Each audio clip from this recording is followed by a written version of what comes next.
আর যার মনের মধ্যে সততা আছে, আল্লাহ পাক কোনো না কোনো দিন ইনশাআল্লাহ তাকে হেদায়েত দিবে। মনের বিষয়টা আল্লাহ ছাড়া কেউ জানে না।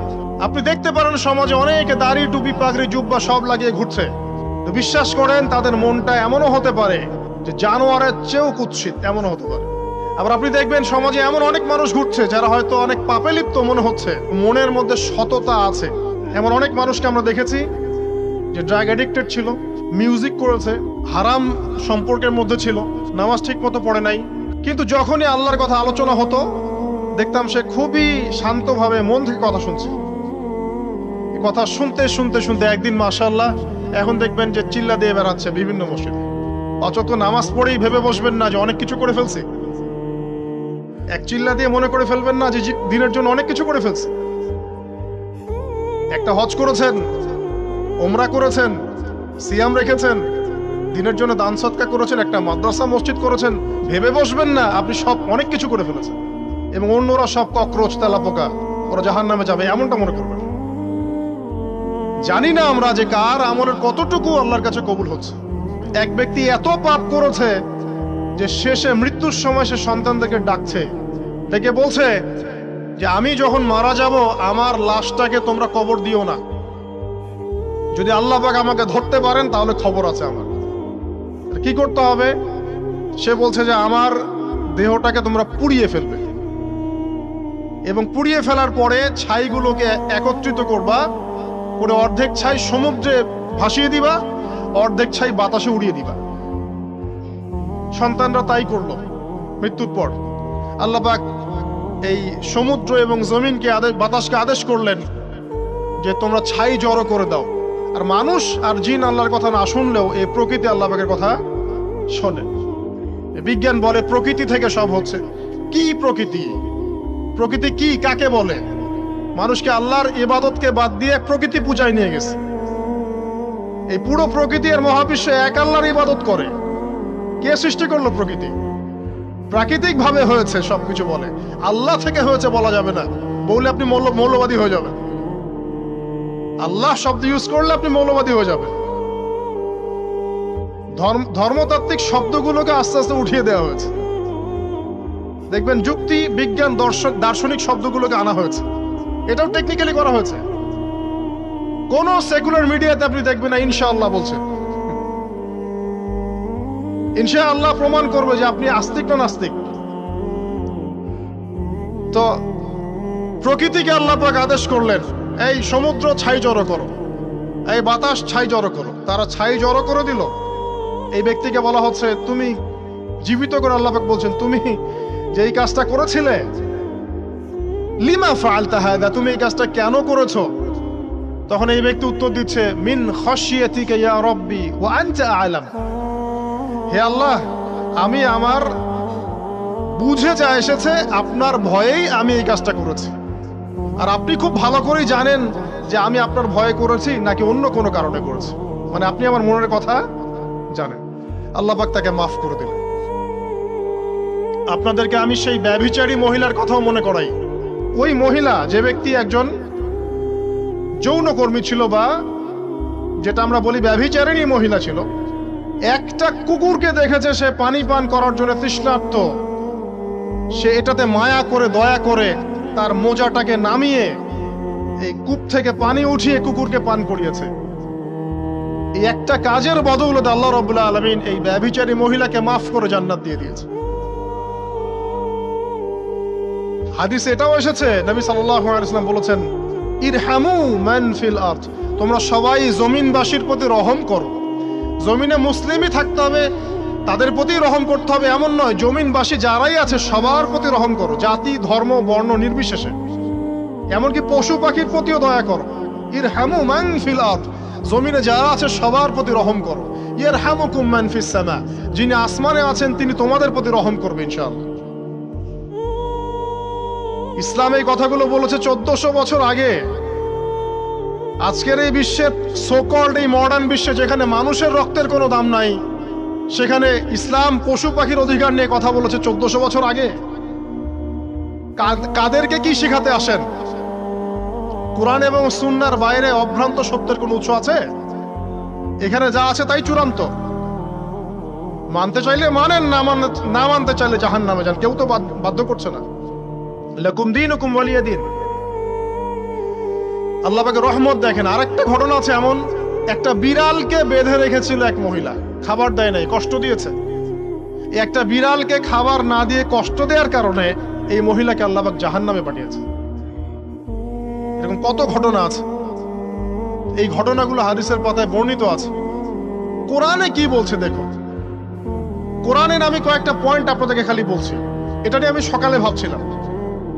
আল্লাহ পাক আদম আলাইহিস সালামকে সৃষ্টি করেছেন আমরা সবাই জানি, কিন্তু আল্লাহ পাক সূরা সাদের মধ্যে বলছেন ইবলিসকে, হে ইবলিস তোমাকে কিসে বারণ করলো আদমকে সেজদা করতে, যে আদমকে আমি নিজের হাত দিয়ে সৃষ্টি করেছি।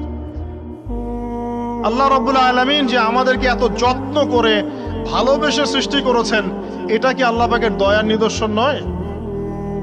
মহাবিশ্বের অন্য কোন মাখলুক সৃষ্টির ব্যাপারে আল্লাহ পাক বলেন নাই খলাকতু বিয়াদাই, আমি নিজ হাতে তাকে সৃষ্টি করেছি। শুধু সৃষ্টি নয়, সৃষ্টি করার পর আল্লাহ পাক তাকে সমস্ত নাম শিক্ষা দিয়েছেন।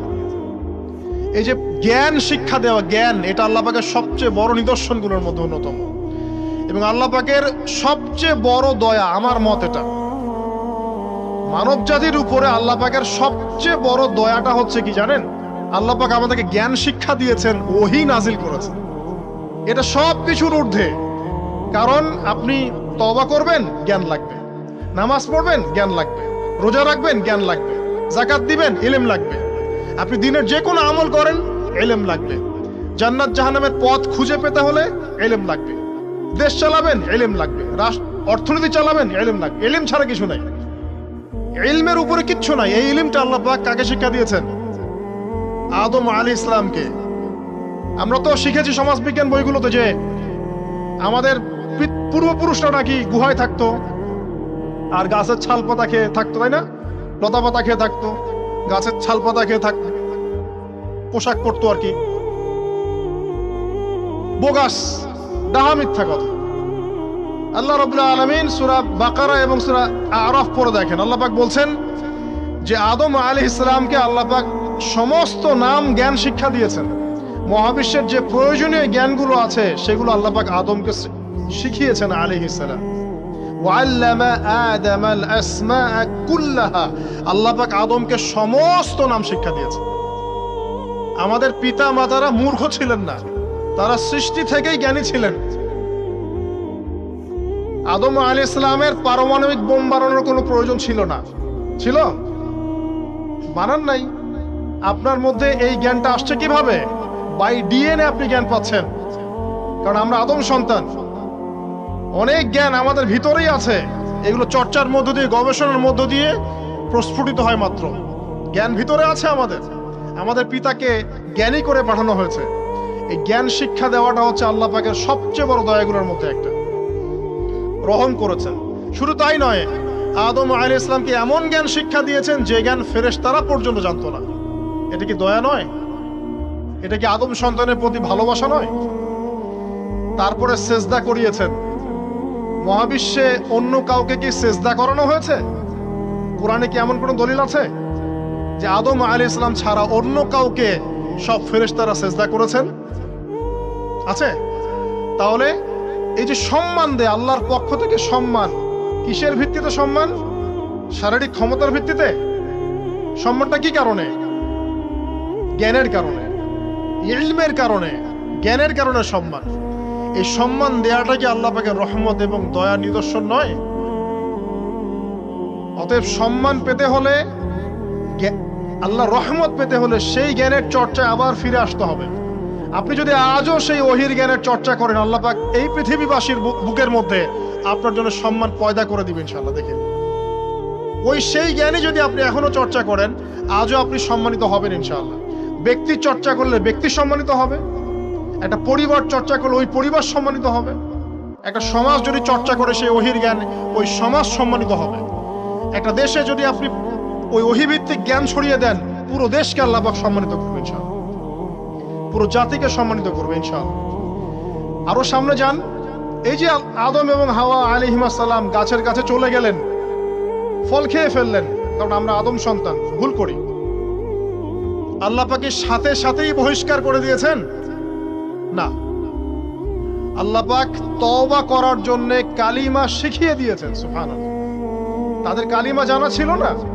আল্লাহ পাক বলছেন ফাতালাক্কা আদম মির রাব্বিহি কালিমাত, আল্লাহ পাকের কাছ থেকে আদম আলাইহিস সালাম কিছু বাক্য শিখে নিলেন, যেই বাক্য দিয়ে ফাতাবা আলাইহি, সে আল্লাহর কাছে তওবা করল। কোন সেই বাক্য? সূরা আরাফে আছে, রব্বানা যালামনা আনফুসানা ওয়া ইল্লাম তাগফির লানা ওয়া তারহামনা লানাকুনান্না মিনাল খাসিরিন। এই দোয়া কে শিখিয়ে দিয়েছে? আল্লাহ। এই তওবার বাক্য যে শিখিয়ে দেয়, এটা কি দয়ার পরিচয় নয়? আমরা আল্লাহর কাছে ফিরে যাব, তওবা করব, ইস্তেগফার করব, এই জ্ঞানটা শিখিয়ে দেয়া কি আল্লাহ পাকের দয়ার পরিচয় নয়? তাহলে আমরা কিভাবে ক্ষমা চাইতাম? কিভাবে ক্ষমা চাইলে আল্লাহ পাক সমস্ত গুনাহ মাফ করবেন, এই পদ্ধতিগুলো বলে দেয়া কি আল্লাহ পাকের দয়ার পরিচয় নয়? তারপর সামনে যান, পৃথিবীতে নামিয়ে দিয়ে আল্লাহ পাক ক্ষান্ত হয়ে যাননি। আল্লাহ রাব্বুল আলামিন আসমান থেকে হেদায়েতের গ্রন্থ পাঠিয়েছেন, বলেছেন এই গ্রন্থের মধ্যে যা আছে মেনে চললে তোমরা আবার জান্নাতে ফিরে আসবে ইনশাআল্লাহ।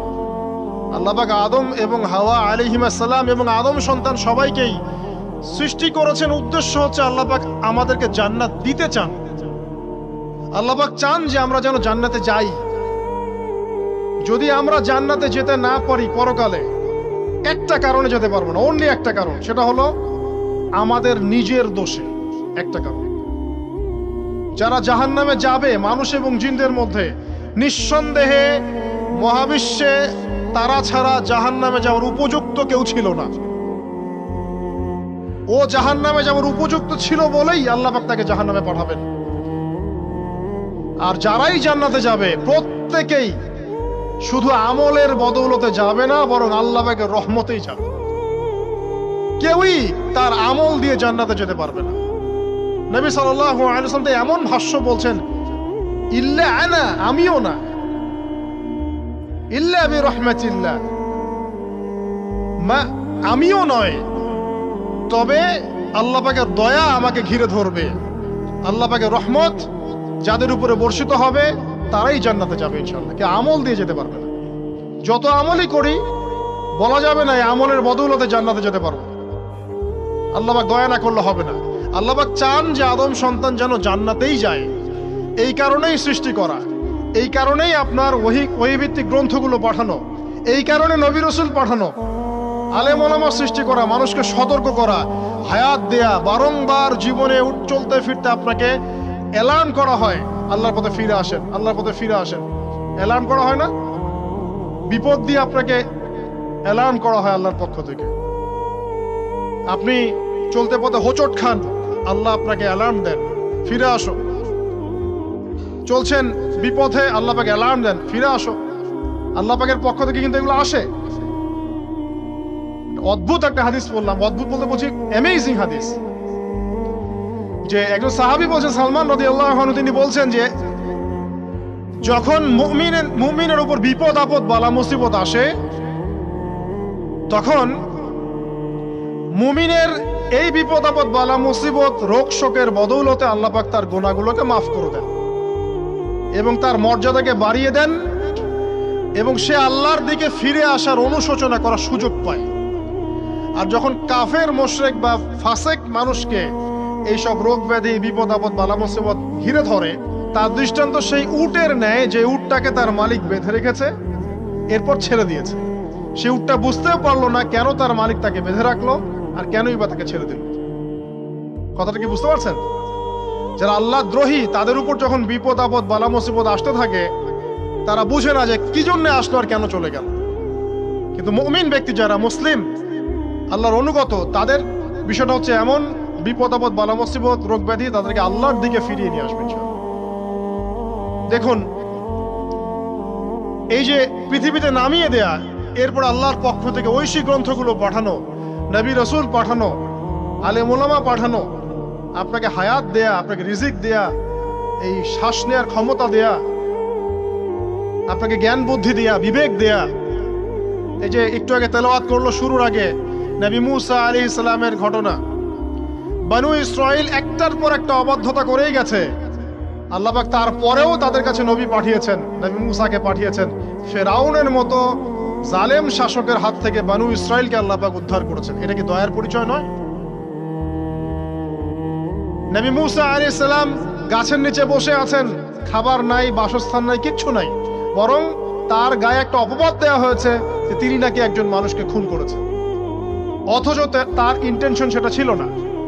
তিনি একটা ঘুষি দিয়েছেন লড়াই থামানোর জন্য, ওই এক ঘুষিতেই সেই ব্যক্তি ডেড।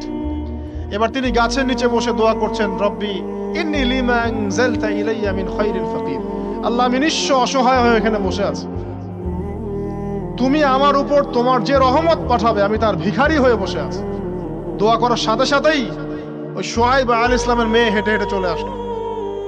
তিনি স্ত্রী পেলেন, তিনি শ্বশুর পেলেন, একজন নবী পরিবার পেলেন, বাসস্থান পেলেন, চাকরি পর্যন্ত পেলেন। 8 বছর তিনি রাখালি করেছেন শুআয়ব আলাইহিস সালামের ফার্মের মধ্যে। দয়া মুহূর্তেই চলে আসবে, শুধু আল্লাহর দিকে অভিমুখী হলেই হয়, এগুলো দয়া। আইয়ুব আলাইহিস সালামের কথা মনে আছে না? দীর্ঘদিন রোগে ভুগছেন, দীর্ঘদিন রোগে ভুগছেন, চিকিৎসা হচ্ছে না, ভালো হচ্ছে না, শেফা হচ্ছে না। এখানে যারা আধ্যাত্মিকত্ব নিয়ে পড়াশোনা করেন, লেখালেখি করেন, তারা বলেছেন তাদের কিছু কিছু কিতাবের মধ্যে, রোগটা যখন এমন একটা পর্যায়ে চলে আসলো যে তিনি জিহ্বাটা নড়াতে পারছেন না, কারণ তিনি আল্লাহ পাকের জিকির করতে প্রচন্ড ভালোবাসতেন। এক পর্যায়ে রোগটা এমন একটা জায়গায় চলে আসলো যে জিহ্বাটা তিনি নড়াতে কষ্ট হচ্ছে। তখন গিয়ে তিনি বলছেন, রব্বি আন্নী মাসসানি আদ-দুররু ওয়া আনতা আরহামুর রাহিমিন। হে আল্লাহ, আমাকে কষ্ট স্পর্শ করেছে, আর তুমি তো ক্ষমাকারী এবং রহমকারীদের মধ্যে সর্বশ্রেষ্ঠ রহমকারী। আমি জিকির করতে পর্যন্ত পারছি না, আল্লাহ আমার রোগটা শেফা দিয়ে দাও। বলার সাথে সাথে আল্লাহ রাব্বুল আলামিন প্রস্রবণ ঝর্ণা তৈরি করলেন, এখানে গোসল করো, শেফা হয়ে গেল। এগুলো কি রহমতের পরিচয় নয়? এখানে এক শ্রেণীর স্কলার এমনও বলেছেন, আজকে আমরা যারা বাহ্যিক সৌন্দর্য নিয়ে বেশি গর্ব করি আর কি, আত্মিক সৌন্দর্যের চাইতে বাহ্যিক সৌন্দর্য নিয়ে যারা বেশি গর্ব করি, যদি আল্লাহ পাক আমাদের পোশাকটাকে পরিবর্তন করে দেন, আত্মাটাকে দেহের পোশাক দেন আর দেহটাকে আত্মার পোশাক বানায় দেন, তাহলে দুর্গন্ধে কেউ আমাদের সামনে আসতে যাবে না। কথা আপনারা বুঝতে পারছেন না? আইয়ুব আলাইহিস সালামের আত্মাটা ছিল পবিত্র, পরিশুদ্ধ, তার দেহের মধ্যে রোগ হয়েছিল। আর এই পুরো বিশ্বের ম্যাক্সিমাম লোকের মানুষের রোগ এখন আত্মায়, দেহে নয়। আবার বলছি, হয়তো বুঝতে পারছেন না। আইয়ুব আলাইহিস সালামের রোগটা হয়েছিল দেহে, বাইরে। তার আত্মা ছিল পবিত্র, পরিশুদ্ধ আত্মা। দেহের রোগের একটা পর্যায়ে যখন জিহ্বাটায় ইফেক্ট হলো, তখন জিকির করতে তার কষ্ট হচ্ছে, তখন তিনি দোয়া করছেন, আল্লাহ আমার এই রোগটাকে শেফা দিয়ে দাও। আর এখনকার পুরো জেনারেশন, এই সভ্যতার রোগ হচ্ছে ভিতরে, আত্মায়। দেহের রোগের চাইতে তার আত্মার রোগটা বেশি। এখন এই আত্মাটাকে যদি দেহ বানিয়ে দেওয়া হয় আর দেহটাকে আত্মার পোশাক পরিয়ে দেওয়া হয়, দুর্গন্ধে কেউ সামনে আসতে চাবে না। তাই আইয়ুব আলাইহিস সালামের সেই দোয়া এখন আমাদের বেশি করা উচিত। রব্বি আন্নী মাসসানি আদ-দুররু ওয়া আনতা আরহামুর রাহিমিন। আল্লাহ, আমাদের আত্মায় রোগ এসেছে, এটাকে তুমি শেফা দাও। দেহের রোগ লেস ইম্পর্টেন্ট, আত্মার রোগটা বেশি ইম্পর্টেন্ট। এরকম নিদর্শন কোরআনের পাতায় পাতায় ছড়িয়ে আছে। আসহাবুল কাহফ, পুরো সমাজ ওদেরকে মেনে নিচ্ছে না, গুহায় চলে গেলেন, ঘুম পাড়িয়ে দিলেন আল্লাহ পাক। 309 বছর। কত বছর? 309 বছর একটা দোয়ার বদৌলতে। তারা বলেছিল, রব্বানা আতিনা মিন লাদুনকা রাহমা ওয়া হাইয়্যি লানা মিন আমরিনা রাশাদা। আল্লাহ পাক শুধু ঘুম পাড়িয়ে রাখলেন না, তাদের মধ্য দিয়ে আল্লাহ পাক পুরো একটা সভ্যতাকে হেদায়েত করে দিলেন। আলহামদুলিল্লাহ। যে সভ্যতা বিশ্বাস করত না যে পরকাল বলে কিছু আছে, দাকিয়ানুস বাদশার সেই জুলুম থেকে আল্লাহ পাক এই 10 জন বা 9 জন যুবককে বাঁচালেন, ওদেরকে কিয়ামত পর্যন্ত কোরআনের পাতায় স্থান দিলেন, নিদর্শন বানালেন, এবং তাদের মধ্য দিয়ে একটা পুরো সভ্যতাকে হেদায়েত দিলেন। সুবহানাল্লাহ। যেখানে যাবেন এই নিদর্শন। আর কার কথা বলবো? যুলকারনাইন, মনে আছে? কোন সূরা আছে যুলকারনাইনের কথা? সূরা কাহফ। আল্লাহ পাক তাকে এমন রহমত করেছিলেন যে মাশরিক মাগরিব, মানে পূর্ব পশ্চিম পর্যন্ত তাকে রাজত্ব দিয়ে দিয়েছে। আজকে তো আমরা এই সামান্য একটু ক্ষমতা পেলেই আমাদের কেউ চেনে না, গায়ে হাতি দেওয়া যায় না। ঠিক আছে? মানে তখন সে নিজেকে মনে করে যে সে এই পৃথিবীর সবকিছু, বাকি মানুষ আর মানুষ না। ক্ষণস্থায়ী সামান্য একটু ক্ষমতা দিয়ে দেখবেন আমাদের অবস্থা খারাপ। আমাদের এই যে জীবন, আমাদের রিজিক, আমাদের পরিবার, আমাদের সুস্থতা, আমাদের জ্ঞান, আমাদের সমাজ বলেন, রাষ্ট্র, আমাদের অর্থনীতি, এই বিশ্ব, এই সব কিছুই একটা বিষয়কে কেন্দ্র করে টিকে আছে। শুধুমাত্র একটা বিষয়ের সাথে এই পুরো মহাবিশ্ব সম্পর্কিত। আমাদের জীবনের প্রতিটা বিষয় শুধুমাত্র এবং শুধুমাত্র আল্লাহ পাকের রহমতের উপর টিকে আছে। আল্লাহ পাকের রহমত আমাদের ব্যক্তি জীবন, পারিবারিক জীবন, আমাদের দেহ, আমাদের মন, আমাদের জ্ঞান, অর্থনীতি, ব্যবসা বাণিজ্য, আমাদের রাষ্ট্র, সবকিছুর মধ্যে শুধুমাত্র আল্লাহ পাকের রহমত দিয়ে ভর্তি।